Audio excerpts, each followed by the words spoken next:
Durante la discusión en la Suprema Corte de Justicia de la Nación del proyecto emitido por el ministro Juan Luis González Alcántara Carrancá en torno a la inconstitucionalidad parcial de la reforma al Poder Judicial, los ministros Lenia Batres y Luis María Aguilar protagonizaron un encontronazo. Luego de dar a conocer su posicionamiento en contra del proyecto en discusión, Lenia Batres Guadarrama acusó que Luis María Aguilar Morales llegó a posicionarse en contra de la impugnación de reformas constitucionales, lo cual no corresponde a la postura que ha tomado en torno a la reforma al Poder Judicial. Durante su intervención, Batres Guadarrama incluso refirió que durante el periodo presidencial de Andrés Manuel López Obrador, el Poder Judicial invalidó más reformas que en el periodo comprendido entre 1995 y 2018. Al respecto, señaló a Luis María Aguilar por incurrir en una contradicción, pues el ministro llegó a contemplar que la Constitución Federal no debía ser considerada como una ley federal o local para ejercer dicho tipo de acciones en su contra. Por su parte, al iniciar su intervención, Luis María Aguilar Morales expresó que iba a hablar con toda mesura porque no estaban en un mitin político para estar alzando la voz, tratando de que las ideas se sobrepongan a las razones, e instantes más adelante recordó la ocasión en que se pronunció en contra de la impugnación de reformas constitucionales. Al respecto, aclaró que en aquella ocasión, en el recurso interpuesto por el Partido de Movimiento de Regeneración Nacional, no fundamentaron violaciones al procedimiento. No se preocupe. Yo quería comentar aquí que obviamente voy a votar en contra de la procedencia, es decir, coincido en que es improcedente esta reforma, como se ha comentado aquí, en primer lugar, porque el pasado 31 de octubre se publicó en el Diario Oficial la reforma constitucional en materia de inimpugnabilidad de las adiciones o reformas a la Constitución. Se añadió un quinto párrafo al artículo 105 para establecer expresamente la improcedencia de las controversias constitucionales o acciones de inconstitucionalidad contra las adiciones o reformas. Esta reforma constitucional es aplicable al presente caso porque al momento de resolverse la presente acción o acciones de inconstitucionalidad se trata de un texto vigente en la propia Constitución y porque en términos de su segundo transitorio es aplicable a los asuntos que se encuentran en trámite, esto es, a todos aquellos en los que aún no se ha emitido sentencia, incluso cuando ya hubiesen cerrado la etapa de instrucción. En todo caso, no puede considerarse que la aplicación de la reforma constitucional sea retroactiva porque se trata de una norma procesal en tanto que establece una causa de improcedencia de los procesos constitucionales y a este tipo de normas no le puede ser aplicado el principio de irretroactividad ya que tiene un efecto inmediato, es decir, es aplicable a todos los procesos en curso en el momento de su entrada en vigor. En este sentido, el proyecto debió atender este hecho notorio porque impacta directamente en el trámite del presente asunto y claramente impide a esta Suprema Corte continuar en su conocimiento, de tal manera que la presente acción tendría que sobreseerse y a eso se refiere justamente una de las solicitudes que se ingresó y se nos dio conocimiento al inicio de esta sesión. Por otro lado, el proyecto desestima las causas de improcedencia que hicieron valer las partes de la siguiente manera: las relativas a que los mecanismos de control constitucional no permiten analizar reformas a la Constitución. 2, a que el órgano reformador de la Constitución actúa de manera soberana y solo se autorregula conforme al artículo 135 y 3, que se refieren a las reformas constitucionales que no pueden compararse con otros preceptos constitucionales hechas valer por el Poder Ejecutivo Federal, la Cámara de Senadores, los Congresos de Morelos, Nayarit, Tabasco, Zacatecas y el Estado de México, porque consideran que se involucran argumentaciones íntimamente relacionadas con el fondo del estudio. El proyecto parte de una premisa errónea porque las causales que agrupa no necesariamente se encuentran relacionadas con el fondo del asunto, por lo que deben resolverse desde este momento, en tanto que resulta manifiesto e indudable la impugnabilidad de las reformas constitucionales. En el apartado 1 de los mecanismos de control constitucional no se permite analizar las reformas a la Constitución que se deben atener a las causas de improcedencia previstas en las fracciones 8 y 9 del artículo 19 de la Ley Reglamentaria en relación con la fracción segunda del artículo 105 constitucional, dado que la procedencia de la acción de inconstitucionalidad está delimitada a casos que tengan por objeto plantear la posible contradicción entre una norma de carácter general y la Constitución política de los Estados Unidos mexicanos. Al respecto, este Pleno, a través de las jurisprudencias 2299, acción de inconstitucionalidad, solo procede contra normas generales que tengan el carácter de leyes o de tratados internacionales, y 5/2009 de rubro acción de inconstitucionalidad, su objeto de tutela respecto de normas generales solo comprende leyes ordinarias, federales o locales, y no la Constitución política de los Estados Unidos mexicanos, estableció que conforme a la fracción 2 del artículo 105, la acción de inconstitucionalidad procede únicamente contra normas generales entendidas como leyes ordinarias, federales o locales y tratados internacionales, excluyendo expresamente a la Constitución. En relación con el apartado 2, se actualiza la causa de improcedencia prevista en la fracción 9 del artículo 19 con relación al artículo 135 constitucional, ya que el proceso de reformas y adiciones a la Constitución no está sujeto a control judicial, criterio precisado por este Pleno y la segunda sala en las jurisprudencias 39/2002 de rubro procedimiento de reformas y adiciones a la Constitución Federal no es susceptible de control jurisdiccional, y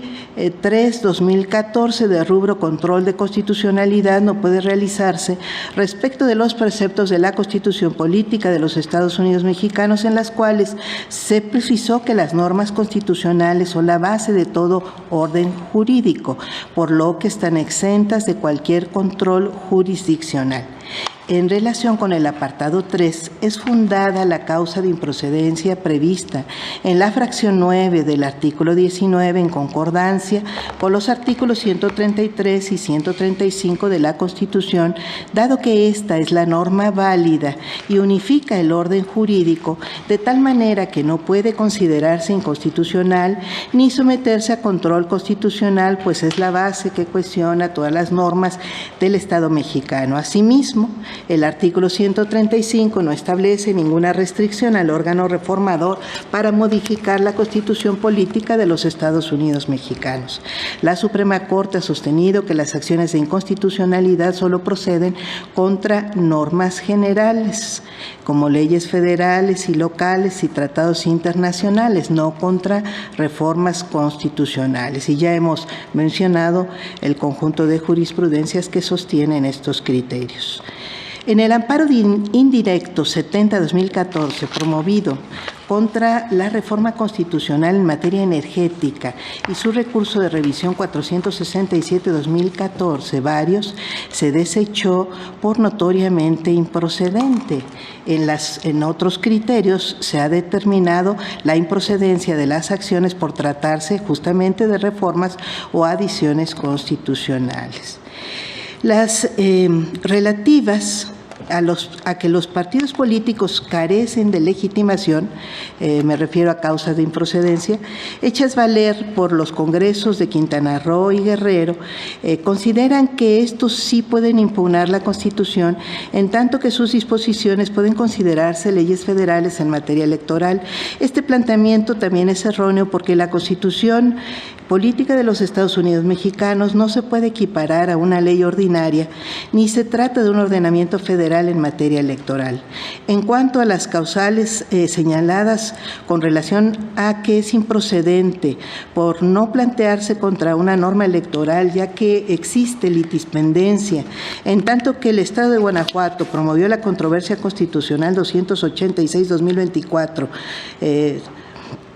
porque considera respectivamente que las normas impugnadas sí pueden considerarse normas electorales y que es necesario que se encuentre pendiente de resolver otra acción de inconstitucionalidad y no una controversia constitucional para que se actualice esa litispendencia. Al respecto coincido en que debe desestimarse la causa de improcedencia, pero adicionalmente a lo que sostiene el proyecto, tendría que considerarse que no existe identidad de partes, pues la controversia fue promovida por el gobernador de Guanajuato, mientras que la acción de inconstitucionalidad por el Congreso de dicha entidad. Y respecto de las causales invocadas relativas a que no participaron en la aprobación del decreto impugnado o votaron en contra de su aprobación, promovidas por los congresos de Coahuila, Jalisco, Guanajuato, Aguascalientes y Querétaro, las entidades federativas integran al órgano reformador,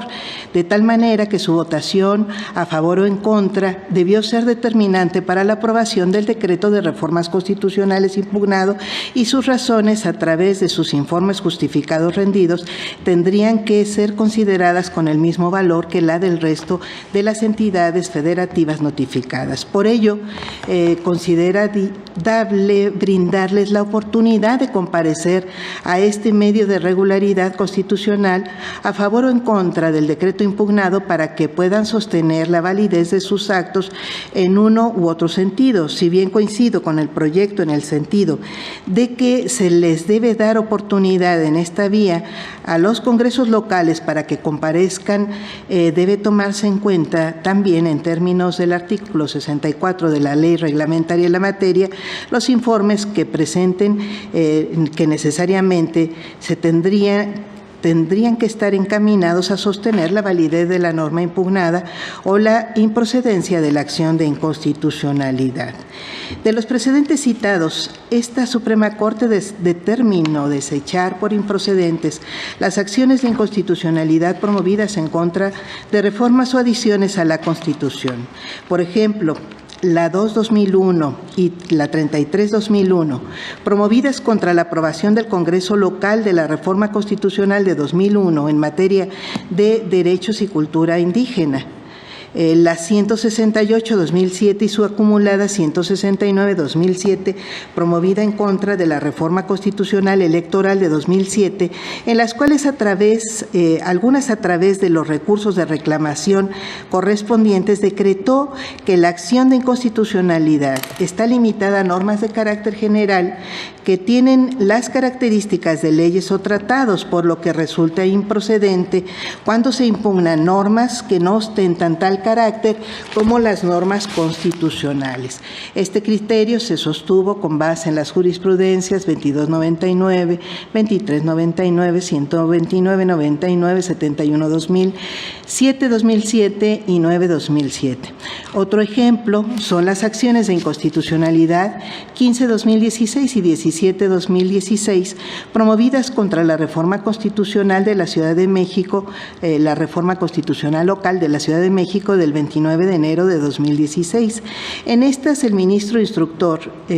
determinó y confirmó en los recursos de reclamación 8-2016 y 9-2016 que la acción de inconstitucionalidad es un medio de control abstracto de normas generales inferiores a la propia Constitución, específicamente de leyes federales o locales en materia electoral. Criterio que se sustentó en las jurisprudencias 10-2014, 113-2001 y las tesis 69-2004 y 5-2009 respectivamente. Asimismo, en el recurso de reclamación 9-2016, como hemos comentado, también se sostuvo este criterio, tanto en su argumentación central como en distintos puntos de vista manifestados en la discusión por los ministros que en ella participaron. Simplemente me quisiera referir finalmente a alguna de las partes de los argumentos que se han manifestado en esta sesión. Comentan varios ministros que, tratándose del procedimiento de reforma constitucional, conforme al artículo 135 constitucional, sí procedería a la revisión de este Poder Judicial sobre una reforma constitucional. Sin embargo, tanto el proyecto como los propios ministros aquí presentes, por lo menos quienes se han manifestado, desechan, es decir, no establecen que en este caso no hubo, o hasta ahora no se ha manifestado, una violación al procedimiento de la reforma constitucional, es decir, al artículo 135 constitucional respecto de las acciones de inconstitucionalidad que el día de hoy estamos resolviendo, o de la reforma a que se refieren estas acciones de inconstitucionalidad. Impugnan, eso sí, una supuesta vulneración de una parte pétrea de nuestra Constitución que, como mencioné antes, no ha sido inamovible. Sin embargo, no se menciona expresamente un artículo que tenga esa parte pétrea de nuestra Constitución, sino que quienes sostienen este argumento, como el proyecto mismo, son confusos porque en realidad suponen una parte pétrea que no está escrita en nuestra Constitución, es decir, se refieren tácitamente a esta que podríamos inferir, porque no se termina expresando claramente, podríamos inferir que es la elección de los jueces y magistrados del Poder Judicial de la Federación, que ni siquiera desligan de la supuesta vulneración del principio de división de poderes. Es decir, se puede argumentar que la elección de personas juzgadoras, bueno, ni siquiera puede argumentarse o podría sostenerse que la elección de personas juzgadoras modifique este principio, el principio de división de poderes, porque el propio ponente sostiene que la elección de ministros y ministras sí es válida, mientras que la elección de jueces y magistrados no. Entonces, tampoco sería un principio pétreo que debiéramos inferir alguno o alguna de nosotras en esta sesión. El razonamiento básico sobre el que se sostiene el proyecto y quienes lo apoyan es que los ministros aquí presentes podríamos decidir a partir de ahora por el proyecto que discutimos, en el que, por cierto, creo yo que nos debimos de haber declarado impedidas e impedidos la totalidad de ministras y ministros, así como quienes han participado en valorarlo dentro del propio Poder Judicial de la Federación, pues una supuesta inconstitucionalidad de una reforma constitucional. Es decir, a partir de este proyecto podría derivarse este tipo de inconstitucionalidades, entre comillas. No tiene solidez este argumento porque de aceptarlo significaría creer que todo lo que se ha modificado en la Constitución no era parte de ese contenido pétreo, entre comillas, o debió haberse modificado porque finalmente fue aceptado por este Poder Judicial o no fue simplemente cuestionado en su momento. Es decir, ni los derechos indígenas, que obviamente forman parte de instrumentos internacionales, por cierto, ya que se menciona el principio de convencionalidad como un supuesto límite a la soberanía del pueblo mexicano, o la privatización de la energía eléctrica o la explotación del petróleo mexicano, resulta que no son o no debieran ser considerados como partes pétreas, es decir, inamovibles de la Constitución. El problema de que fuéramos nosotros los que tuviésemos esa última palabra de considerar qué partes son, entre comillas, inconstitucionales de nuestra Constitución, es que no solamente suplantamos la soberanía popular, sino termina siendo absolutamente arbitrario, más que discrecional y por lo tanto indebido y, creo yo, sobrepasado de nuestras facultades y la autoridad que pudiéramos legítimamente ostentar cualquier tipo de resolución al respecto. Es decir, no solamente no sería legítimo, sino no sería lógico, no sería congruente, pero además sería fuertemente arbitrario pretender desde este pleno de 11 personas, de las cuales tendrían que votar por lo menos 8, pretender que esa mayoría calificada puede suplantar a un Congreso Constituyente que fue el único que debió haber manifestado en su momento que parte podría ser considerada como pétrea y de manera expresa, no tácita, en nuestra propia Constitución. Es cuanto. Gracias. ¿Alguien más quiere hablar? Ministra Norma. Efectivamente no es el tema de esta sesión los puntos de vista del ministro Aguilar, no nada más, pero en realidad sí son, porque yo creo que es correcto que aquí se razone respecto de cambios de criterios. Lo que no es correcto es insistir en que no se sostuvo un criterio que no se sostuvo. Es decir, que nos indique el ministro Aguilar que sostuvo un criterio distinto del que sostuvo. Y voy a leer, ya leí un párrafo, pero voy a leer 3 párrafos más de su voto concurrente. Dijo él en aquel momento de ese recurso de reclamación que estaban resolviéndose, que dijo textualmente: de aceptarse la posibilidad de que la acción de inconstitucionalidad sea procedente para impugnar reformas a la norma fundamental del Estado mexicano, se desconocería que su artículo 105, con toda claridad, prevé que ese medio de control únicamente procede para impugnar la constitucionalidad de normas generales inferiores a la Constitución, lo que se corrobora al analizar los supuestos contenidos en los incisos de la A a I de la fracción 2 de este numeral. En dichos incisos claramente se hace referencia a disposiciones generales de rango inferior a la Constitución al mencionarse leyes o tratados,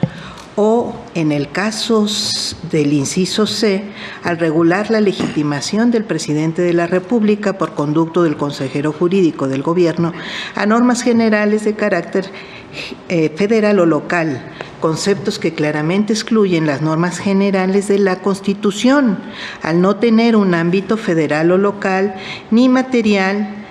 en específico. En abono de lo anterior, cabe señalar que esta limitante al ámbito de impugnación de la acción de inconstitucionalidad se justifica además porque este medio de control no cuenta con los mecanismos procesales que permitan atemperar las graves consecuencias que derivan de someter a control constitucional una reforma constitucional, por la trascendencia de la Constitución Federal, en tanto se erige en parámetro de control de la constitucionalidad de todas las conductas asumidas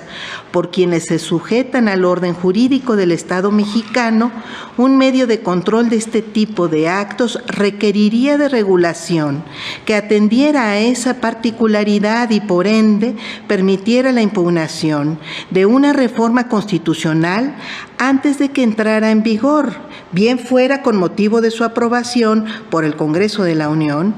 antes de su valoración por las legislaturas locales o mediante un diverso mecanismo que impidiera generar grave inseguridad jurídica. Es parte de lo que entonces sostuvo el ministro Aguilar. Efectivamente, no es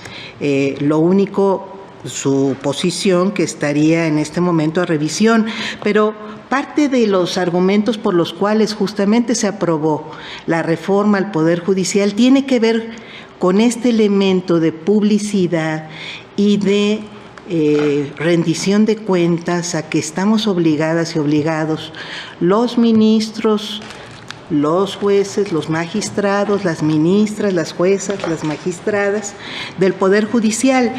La implicación, los razonamientos, el voto de cada una y cada uno de nosotros no es un asunto privado que competa al ámbito personal y no se tenga por qué explicar el cambio en este caso, de criterios, como es el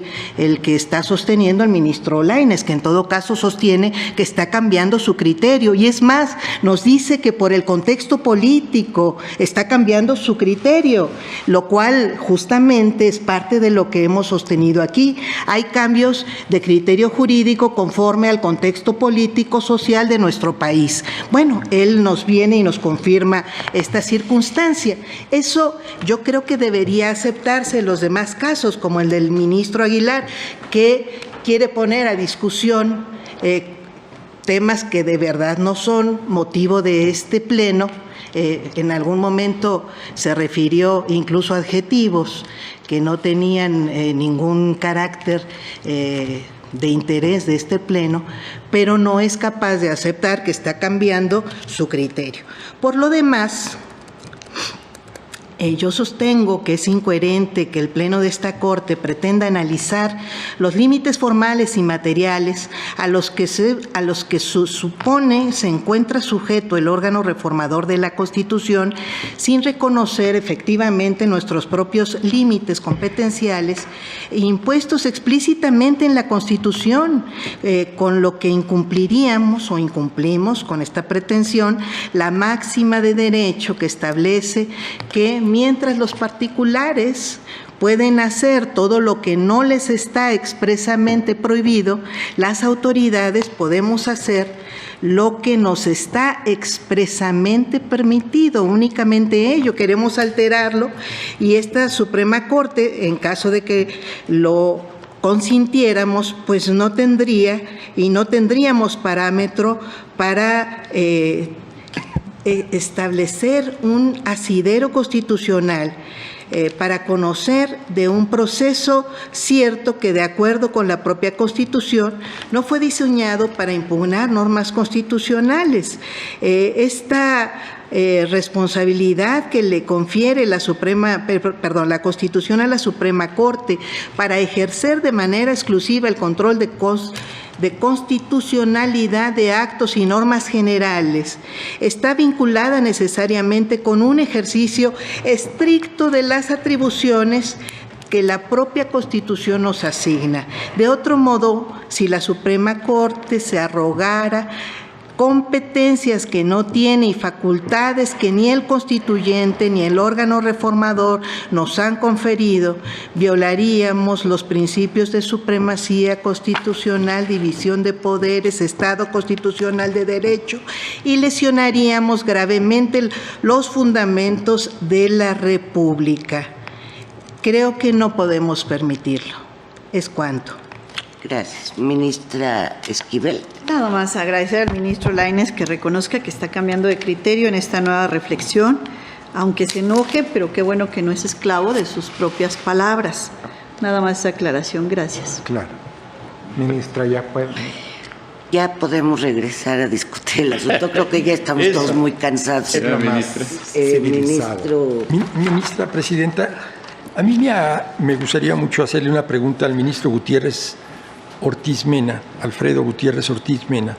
pues su reflexión inspirada en la doctrina colombiana me parece de mucha relevancia.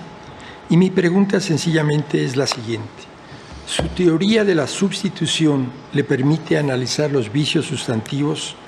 o estos quedan simplemente subsumidos en el análisis reforzado dentro del proceso legislativo que hagamos?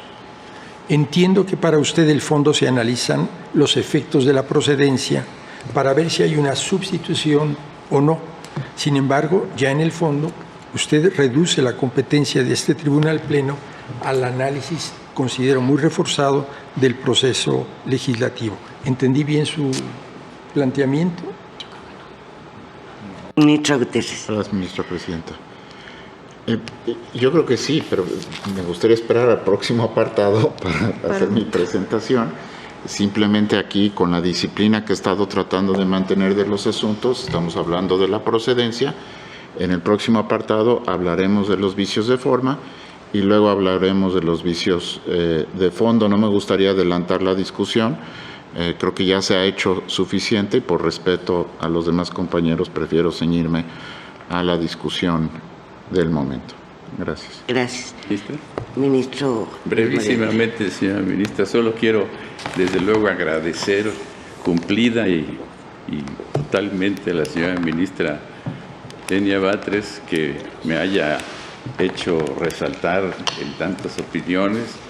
y que me mencione constantemente como si fuera yo el motivo del examen y no el proyecto. Y solamente reitero, es cierto lo que dice la señora ministra, podría yo cambiar de criterio, pero no estoy cambiando. En esa misma reclamación, lo dije y lo leí ya 2 veces, no lo voy a volver a leer, dejé a salvo mi criterio para que en un caso extremo se pudiera hacer esto. Pero ya hasta aquí yo no quiero seguir con este argumento. Gracias. Yo voy a estar